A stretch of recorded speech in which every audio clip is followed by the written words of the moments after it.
Welcome to the latest episode of CarePoints. I'm your host, Kenny Schiff, Director of Marketing for Lone Star Communications' new subsidiary, Alero Solutions.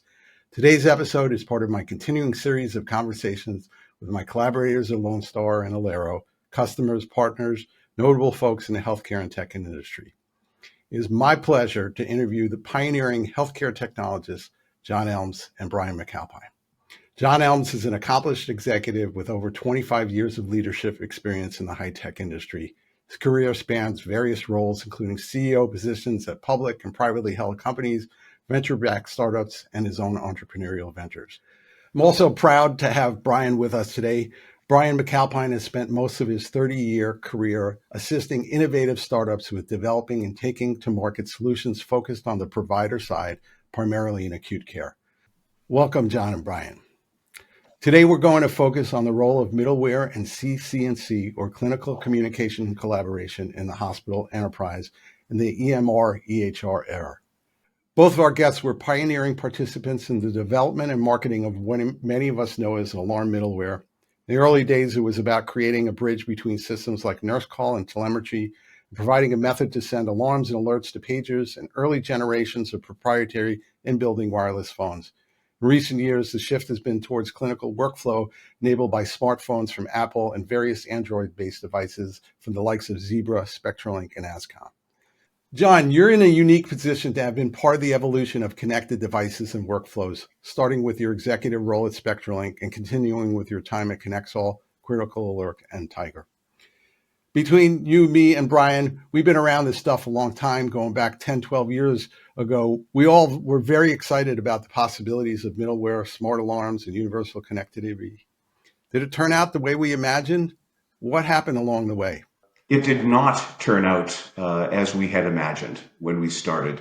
Back in 2010, when I formed ConnectAll USA with my colleagues in Canada at Globestar Systems and the folks that we brought on, we envisioned an ecosystem with, I suppose we would call it an automated air traffic control system, one that would manage the delivery and prioritization of medical device alerts and alarms, making sure they got to the right person on the right device at the right time. It didn't go to the wrong person on the wrong device.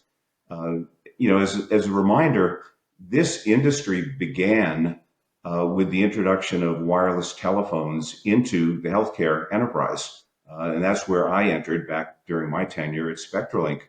And at that time, wireless telephones were replacing pagers that nurses carried, in-building wireless pagers that nurses were carrying to alert them of a nurse call event. Once we brought phones in, the intent then was to connect those phones to the nurse call systems and replace the pages. Over time, we added more connected devices and information systems and improved routing and escalation. At the beginning, it was simply a pager number, if you will, that was connected to a paging port in the nurse call system. And over time, the sophistication and the complexity increased. But that said, it's still almost all about nurse call. That physiological monitors and electronic medical records and notifications from those EMRs like stat orders and critical labs, they've all been added to the ecosystem that we talked about at the beginning. But the fact of the matter is, when you look at the numbers of connections in a healthcare system connected to a mobile communication platform, it's still predominantly about nurse call. So in spite of the Joint Commission mandate of 10 years ago, where they said to the hospitals for which they provide accreditation, you must get your arms around these medical device alarms and alerts. Patients are being harmed. It is a top 10 driver of preventable medical errors in healthcare, rated in the top 10 by ECRI and others for many, many years running. But yet it's still a problem. And the reason, in my estimation, that we haven't made more progress since 2010, when I got involved, is the manufacturers themselves don't want to cede control of the workflow, the routing, the escalation, the notification, the control, if you will. So medical devices are smarter and smarter with each successive generation and turn of the crank, if you will. But the fact of the matter is those smart devices and the manufacturers of those smart devices stand alone often and don't cede control to that air traffic controller that we envisioned back in 2010 and before. And the customer is somewhat caught in the crossfire between the manufacturer and their specific needs. And all of us have had to live through that. What needs to be different for that kind of situation to go away, where the customer has specific integration needs, and yet the manufacturers don't seem to want to cooperate with each other? I think it would be fair to say, and we see this with Epic on the EMR side, the customer is king. When the customer demands a certain capability or feature, by and large, those manufacturers will respond to the customer. But when a manufacturer or a provider of a software application wishes to enhance their application, there's often a lot of contention between competing priorities. So at the end of the day, it's got to be about the customer, and the customer needs to be loud. They need to be demanding. Yeah, and I think a lot of our mission kind of collectively is to educate the customer so that they can be smarter about what they ask for. Let's turn the conversation to Brian. Brian, in some recent conversations, you brought up the idea that many institutions end up with the accidental architecture. Can you explain that a bit? And then when you're done, has anybody gotten this right? And if so, what have they done to get it right? Sure. The accidental architecture is really, it's a concept that goes back many years. It doesn't necessarily apply strictly to, to healthcare. I mean, it applies in general, but in general, an accidental architecture is how healthcare organizations end up with essentially an unmanageable mess of integrated systems, to put it that way. If we go back, say, 15 or 20 years, when many hospitals started with a simple integration to nurse call, sending those types of alerts to pagers. As technology advanced, though, the requirements to connect and integrate more things also increased. Most organizations didn't have a vision for what the end state would be, so they simply charged ahead, adding more integrations to support more of the workflows. Different vendors would offer piecemeal solutions, but those often did not fit seamlessly into the existing environment, which added complexity to the overall mix. So eventually, many organizations, what happens is they wake up one day and realize they've accidentally created a complex infrastructure that they never originally intended, which of course is the accidental architecture. And I can give you some examples of the end result of how these accidental architectures evolve into this kind of mess of integrated systems and the impact of that. One is that it causes clinicians to have to carry multiple devices like pagers, phones, and multiple devices to communicate and receive the events and alarms. That's because different vendors provide different ways to receive the alarms, and not everything works seamlessly when you're building the accidental architecture. The other result is there's no prioritization or control over how often the clinicians are notified, or to ensure that only actionable alarms are received. And another impact is that staff assignments end up having to be managed in multiple applications, which of course is very time consuming and redundant in many different types of deployments. So all of this is in contrast. It contrasts with a comprehensive design and planning process that had organizations had the foresight way back then, could have planned for a future state, but they didn't necessarily know what the future state would be. So they ended up in the situation they're in. CC&C vendors can help clean up accidental architecture because they provide a platform to help control and manage the alarms. So many organizations see this as a broader problem that extends beyond just clinical communications. So as a result, many see the EHR as that central platform that can be used to reduce complexity and costs, of course. And in the process, they can also eliminate some of the vendors. I think this is one of the real threats facing the standalone CC&C vendors. And finally, I think some organizations have got this right. Those that did mainly have focused on implementing a full CC&C solution that's closely integrated with the EHR, but those represent a relatively small percentage of the market. Even today, most hospitals have multiple vendors for managing various types of messaging and for managing alarms. So it really is a mix of where healthcare organizations have ended up as a result of this accidental architecture. And it's really hard to untangle the accidental architecture. So a few things end up happening. One is the organization becomes completely reliant on a particular workflow. Re-engineering that workflow is too hard.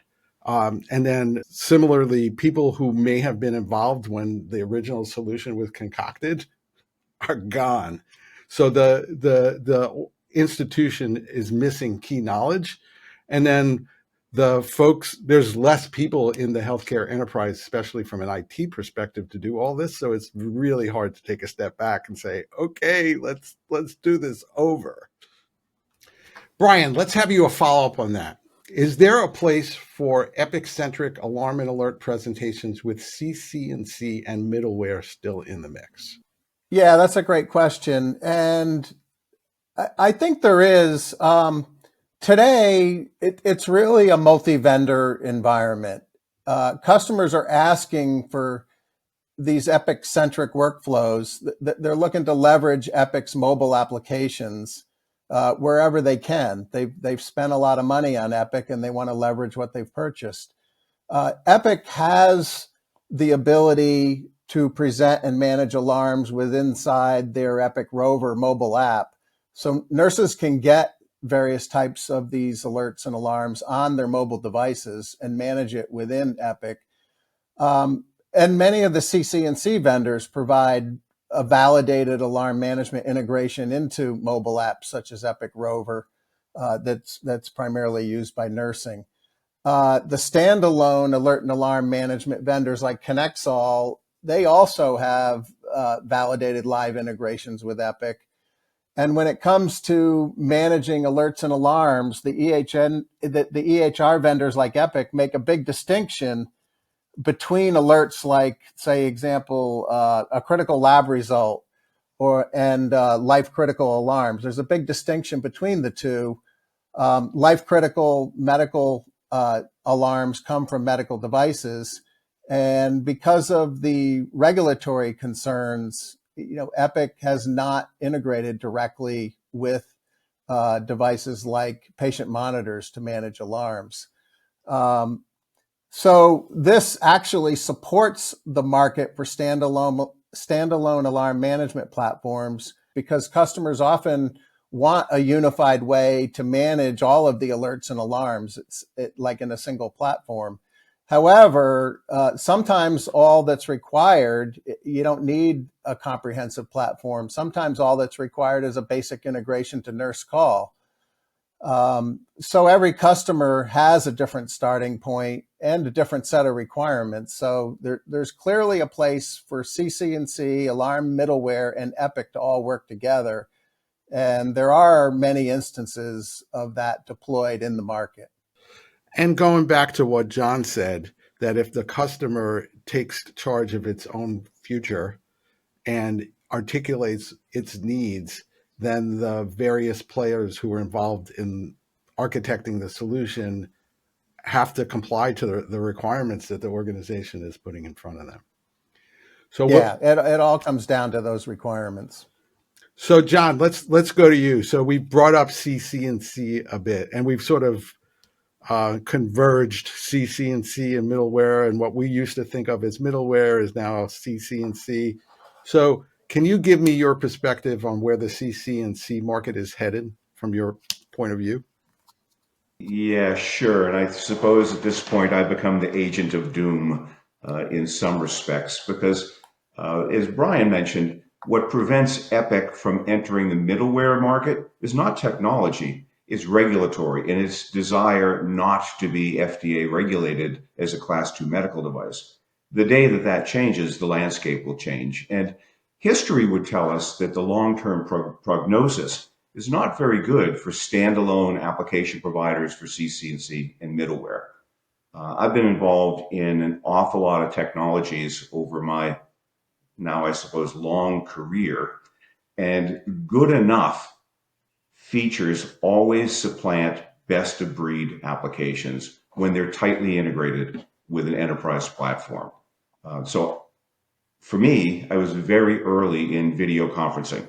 We're going back to the very early 1990s now, when PictureTel established enterprise video conferencing, largely for the Fortune 500s at the time. But at that point in time, it was the first video conferencing system that was able to be deployed in a conference room and could use the wide area digital telephony infrastructure for video conferencing. Fast forward 30 years, and now we all have video conferencing. We're on a video conference now. On the commercial side, WebEx, Teams, Zoom, they are ubiquitous, particularly post-COVID. On the consumer side, we have FaceTime and Facebook messaging and WhatsApp messaging and Skype and on and on and on. So in 30 years, what was a really interesting technology and technological advancement has just been rendered as, so what? Everybody's got video today. So I see this, or I have seen this also in healthcare, right? When I started at Connexol, PISIS and T systems were two very dominant applications in the OR and the ED, respectively. Today, those features have been subsumed by the EHR. We don't hear so much about PISIS and T systems any longer. Recently, we've seen it in telehealth, right? Optum recently has declared that they're leaving the market. We look at Teladoc and Amwell, and their shares are trading at 52-week, in fact, 5-year lows. That telehealth is undergoing a major change, and one would presume that if the telehealth is not embedded in the electronic health system, the EHR, if you will, that a standalone video conferencing or telehealth extension to video conferencing will not thrive on its own.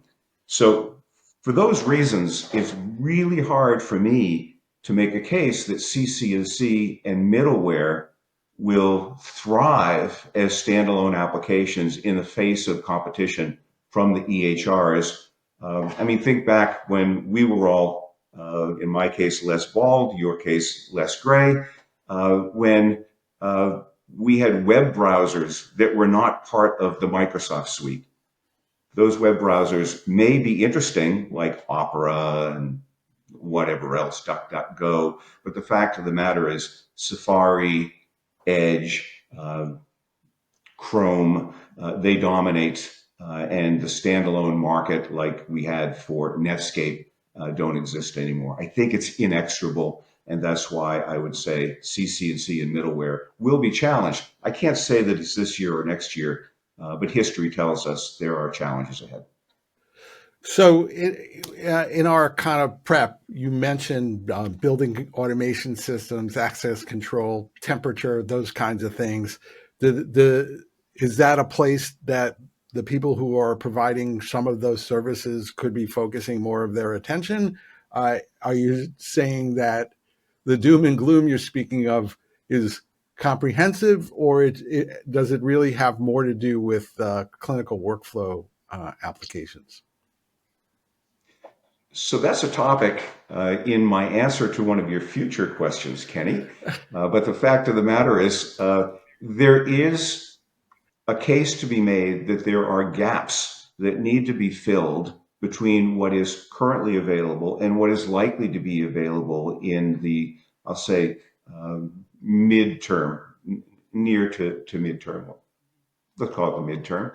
And as you said, building automation systems will be fundamental to that. Integration with access control, lighting, temperature, uh, sanitation, med gas, all sorts of other things that are particular to the healthcare enterprise, but may not be particular to the EHR and the focus of those applications. So, yes, a broader set of integrations, but the idea that we're going to exist on physiological monitors and nurse call for the long term, that's not likely to be the case in my mind.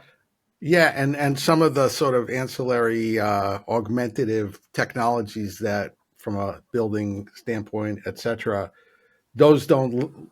There's no real place for them in Rover, or probably not foreseeable, right? So there to be one single application that rules them all, that's probably not happening.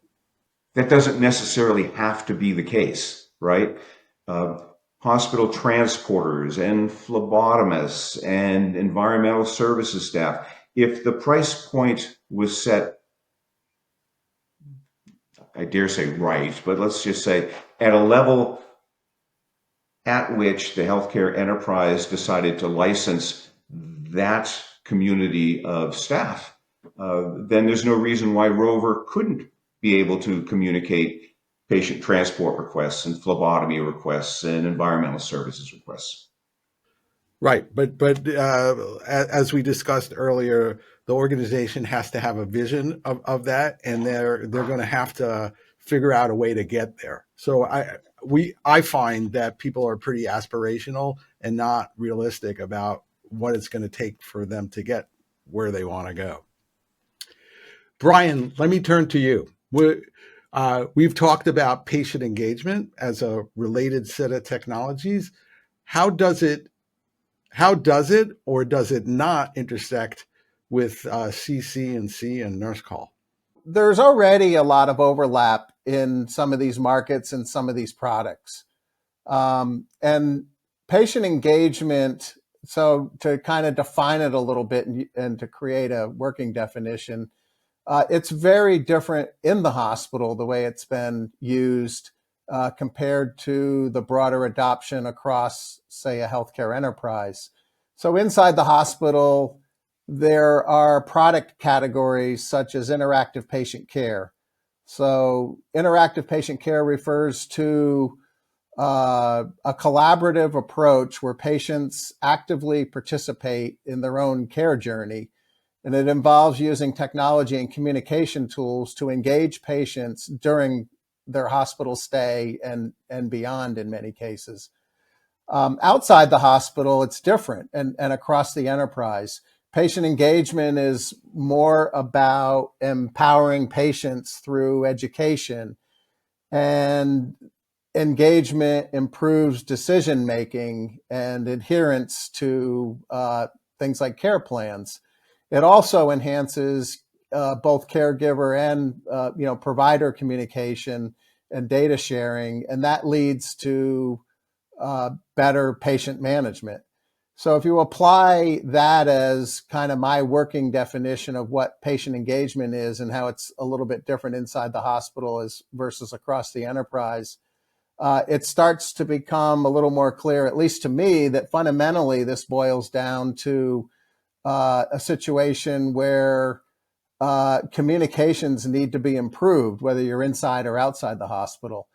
So I mentioned this overlap among nurse call, interactive patient care, as well as there's an overlap among the CC&C and patient engagement, if you look at those as market segments.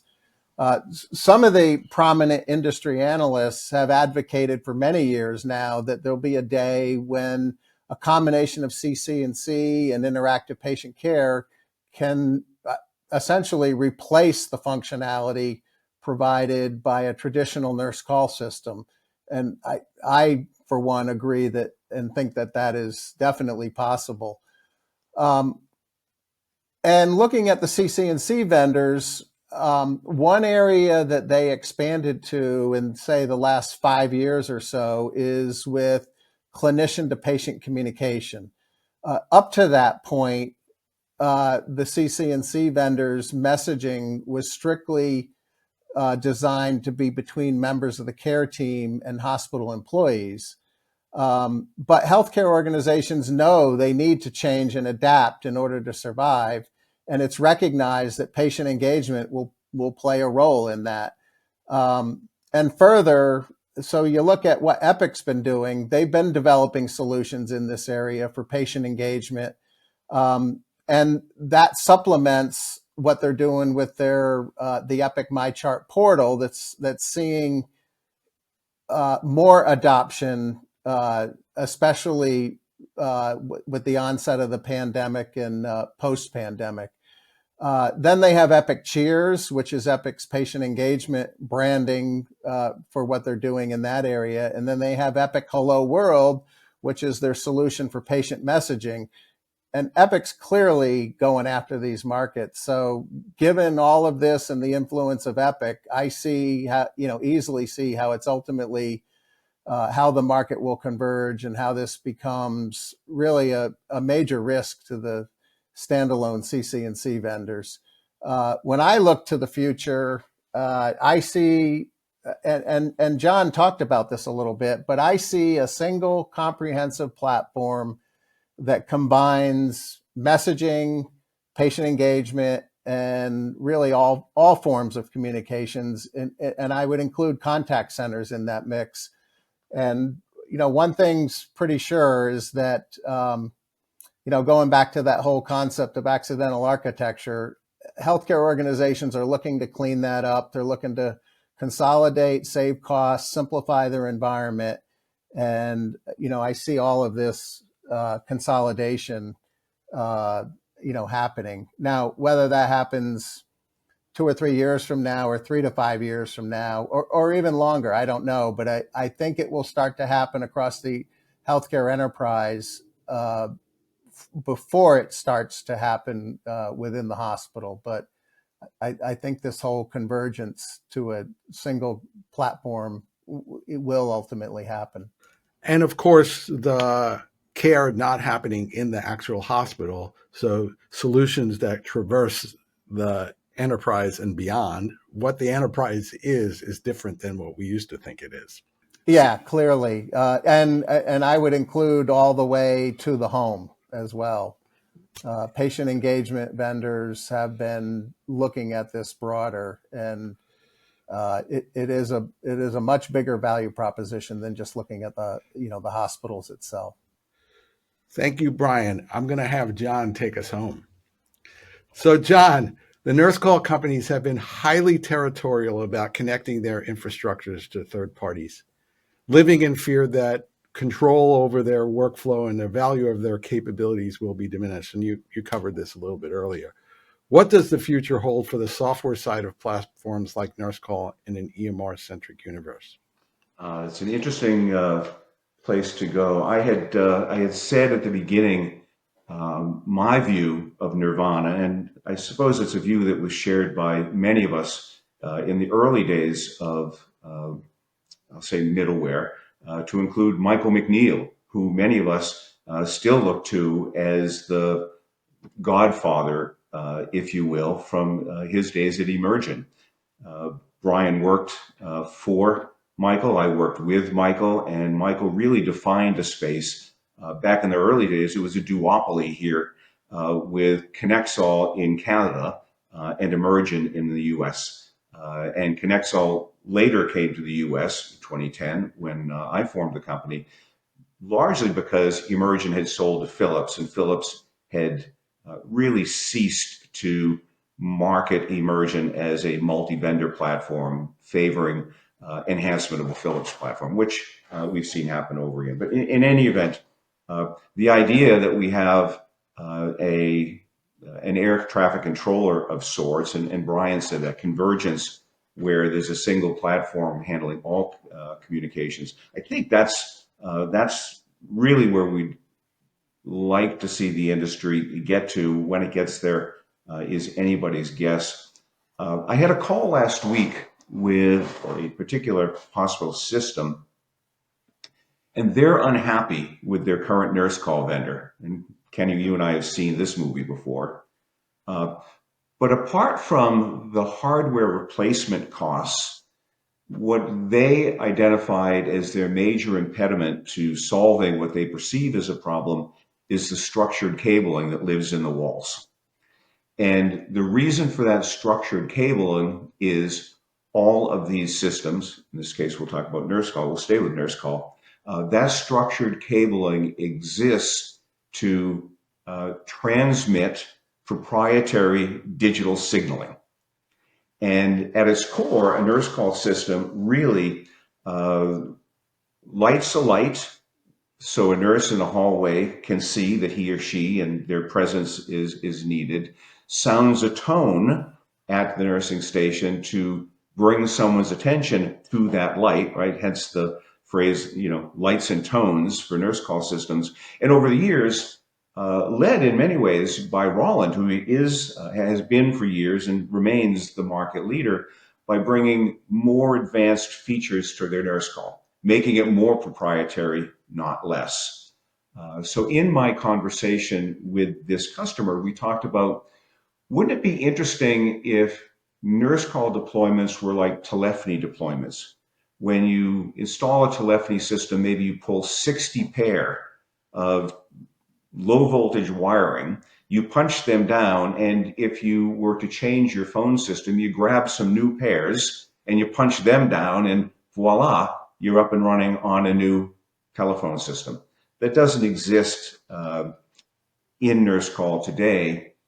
But if in the future, well, I think there are two ways that nurse call can go.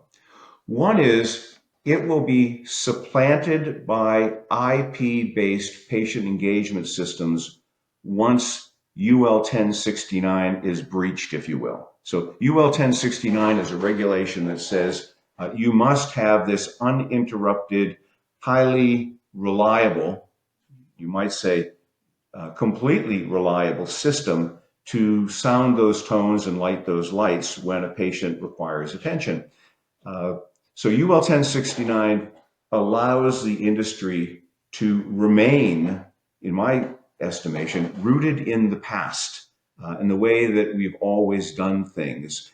And these smart engineering graduates in Silicon Valley and Austin and Boston and Lord knows around the world aren't so far able to launch new, innovative nurse call systems based on IP, based on tablets instead of pillow speakers, and all those other things that we might imagine for a nurse call system because of the regulations. So if those regulations don't go away, if you will, if they aren't set aside, because lobbying being what it is makes the regulatory, the building licensing authorities hold on to those UL regulations, then we could go backwards and we could have dumber nurse call systems. And we could have simple switches and lights and tones that are controlled by that all-knowing air traffic control system, so that hospitals aren't spending multi-million-dollar capital projects to put in nurse call. Is just something that connects to the air traffic controller at a much lower cost. So we're either going to get more intelligent and less wedded to the standard that guides nurse call today, UL 1069, or we'll hold on to UL 1069 and nurse call systems will get dumber, not smarter, and the air traffic controller will handle not only nurse call, but the other kinds of events that need managing in healthcare. Yeah, and the three of us have seen this over and over again. So, over the last 10 years for sure, certainly over the last 3 to 5 years, many customers are less willing to let whichever their existing provider is, own the whole thing. That's in the end, a nurse call platform is just not capable enough of being that larger air traffic control. Well, thank you very much, John and Brian. And for those of you watching, I encourage you to hit the like button and subscribe so that you can get notified when we release our next episodes. Make sure you subscribe on your favorite podcasting service or visit us on the web at www.lonestarcom.com/podcast. That's www.lonestarcom.com/podcast. Thanks so much for listening.